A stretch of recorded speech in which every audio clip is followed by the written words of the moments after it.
सभापति महोदय, जैसा कि सदन को जानकारी है कि 6 और 7 मई 2025 को भारतीय सेनाओं ने ऑपरेशन सिंदूर के नाम से एक ऐतिहासिक सैन्य कार्रवाई को अंजाम दिया था।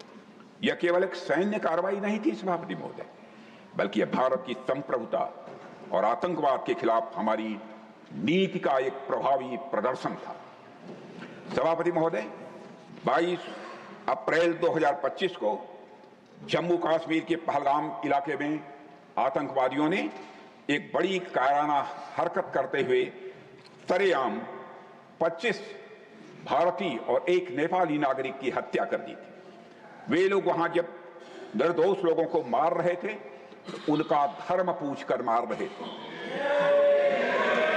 सभापति महोदय, यह इतिहास की एक ऐसी घटना थी जो साफ बता रही थी कि सीमा पार से आतंकवाद के जरिए भारत को तोड़ने की लगातार यह कोशिश की जा रही थी। इस हमले के तुरंत बाद हमारे प्रधानमंत्री श्री नरेंद्र मोदी जी ने तीनों सेनाओं के प्रमुखों के साथ एक बैठक की।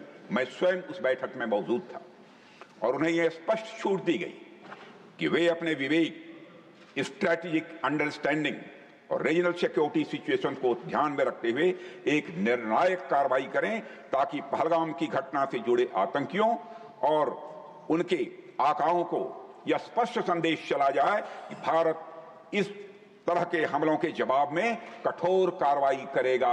जिस हद तक जाना होगा भारत जाएगा। सभापति महोदय, इसके बाद हमारे सैन्य नेतृत्व ने न केवल अपनी मैच्योरिटी दिखाई है, बल्कि इस स्ट्रेटेजिक विजडम का भी उन्होंने प्रदर्शन किया है, जिसकी उम्मीद भारत जैसी एक रिस्पांसिबल पावर से की जाती है।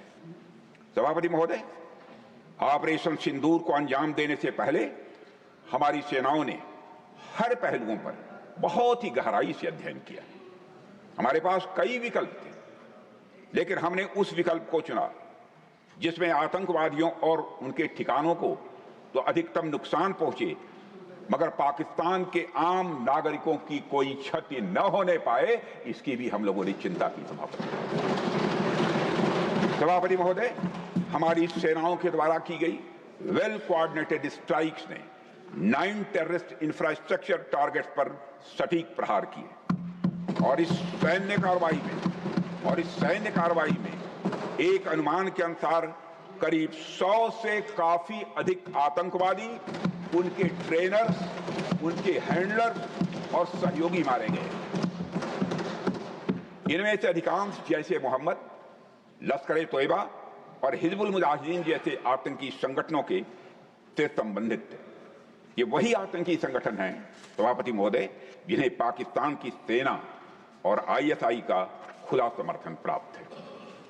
सभापति महोदय, हमारी कार्रवाई पूरी तरह से सेल्फ डिफेंस में थी। यह न तो प्रोएक्टिव थी और न ही एक्सपेंशनिस्ट थी।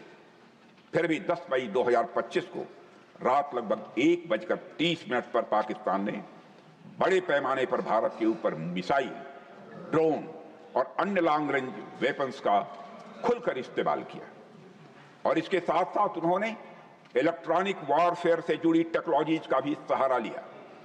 उनके निशाने पर भारतीय वायुसेना के अड्डे थे, थल सेना के एम्यूनिशन डिपोज थे, हवाई अड्डे थे और मिलिट्री कैंट थे।